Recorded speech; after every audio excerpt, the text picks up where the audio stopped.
आज तुम्ही लोकशाही जगतात, मतदान करतात, सरकारला प्रश्न विचारतात, पण ही लोकशाही नेमकी ठरली कुठे? लंडनच्या गोलमेज परिषदमध्ये 1930 ते 1932 ब्रिटिश सरकारने भारताच्या भविष्यासाठी गोलमेज परिषदा घेतल्या. मुद्दा हा एकच होता, भारताला सत्ता ही द्यायची का, आणि जर दिली तर लोकशाही घ्यायची का?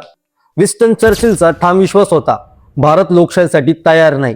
त्याचं म्हणणं होतं, भारतात जाती व्यवस्था आहे, समाज वेगळा आहे, अशा देशात एक व्यक्ती एक मत हे चालणार नाही. म्हणून चर्चिल हा म्हणत होता, सत्ता काही निवडक लोकांकडे राहिली पाहिजे, लोकशाही नाही, फक्त ब्रिटिश नियंत्रण.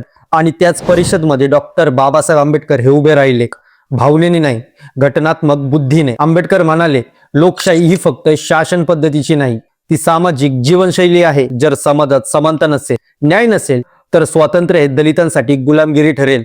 बाबासाहेबांचा मुद्दा हा स्पष्ट होता, आधी समान हक्क, आधी घटनात्मक संरक्षण, आधी अल्पसंख्यांची सुरक्षा आणि मगच सत्ता हस्तांतर. चर्चिल हा म्हणत होता, भारताला लोकशाही दिली तर देश हा तुटेल, आणि आंबेडकर म्हणत होते, हक्क दिले नाही तर देश तुटेल.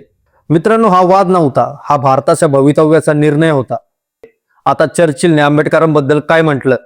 चर्चिल आंबेडकरांशी सहमत नव्हता, पण ब्रिटिश सरकारी नोंदीमध्ये आंबेडकरांना म्हटलं गेलं, the most outstanding Indian delegate. तर्कशुद्ध विचार करणारा, घटनात्मक कायदा समजणारा नेता, भावनापेक्षा कायद्यावर बोलणारा. म्हणजेच मित्रांनो, विचार हे नाकारले गेले, पण बौद्धिक ताकद ही मान्य केली गेली. म्हणूनच आज तुम्ही ज्या लोकशाहीत जगत आहेत ना, ती ब्रिटिशांच्या दयेने नाही, ती चर्चिलच्या इच्छेनेही नाही, ती डॉक्टर बाबासाहेब आंबेडकरांच्या विचारांनी संविधानात लिहिली गेली.